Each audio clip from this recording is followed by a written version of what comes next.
बिस्मिल्लाहिर्रहमानिर्रहीम। मियाँ तारिक महमूद जी गुजरांवाला से NA-77 से मैं पाकिस्तान तहरीक इंसाफ का साबका भी टिकट होल्डर हूँ, साबिक MNA हूँ। आज मेरे वकला अपने RO ऑफिस जो हमारा NA-77 का है वहाँ हमारे कागजात लेके गए हैं, नॉमिनेशन पेपर, तो पुलिस ने अंदर ही नहीं जाने दिया। एक सख्त तरीन चारों तरफ सैकड़ों की तादाद में पुलिस के 2-3 सीनियर अफसरान आके बैठ गए और RO के ऑफिस में वकलास और हमारे तईद और तजवीज़ कुनंदगान को अंदर दाखिल ही नहीं होने दिया, पेपर अंदर सबमिट करने ही नहीं दिए गए और वहाँ से बाहर धक्के दे के निकाल दिया गया। तो मैं इलेक्शन कमीशन ऑफ पाकिस्तान से ये पूछना चाहता हूँ कि ये हमें इस तरह अगर हमने इलेक्शन लड़ना है तो मेहरबानी फरमाए हमें बता दीजिएगा कि हम अपने घर बैठ जाते हैं, कम से कम हमारे कागज़ तो दाखिल हो ना। कहते हैं जी आपके ऊपर FIR है, हमने कहा दिखाएं FIR कहाँ है।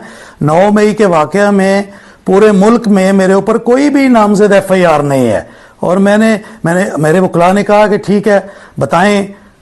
तो कम से कम मेरी आला अदलिया से भी अपील है कि हमें हक दिया जाए, हम अपने नॉमिनेशन पेपर फाइल करें, उसमें वो जो भी ऑब्जेक्शन रेज होता है उसका हम प्रॉपर कानूनी तरीके से जवाब देंगे। अगर ना दे सके तो वो कागजात रिजेक्ट कर दें, ये तो उनके अख्तियारात में।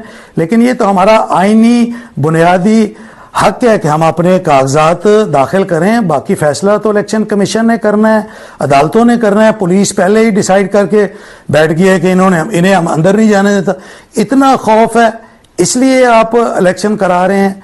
तो मेरी गुजारिश है कि हमें आला अदलिया से मैं अपील करता हूं कि हमारे कागजात कम से कम देखे और सुने जाएं, एडमिट किए जाएं। उसके बाद जो भी फैसला हो मेरिट पे वो हमें कबूल होगा। पाकिस्तान जिंदाबाद।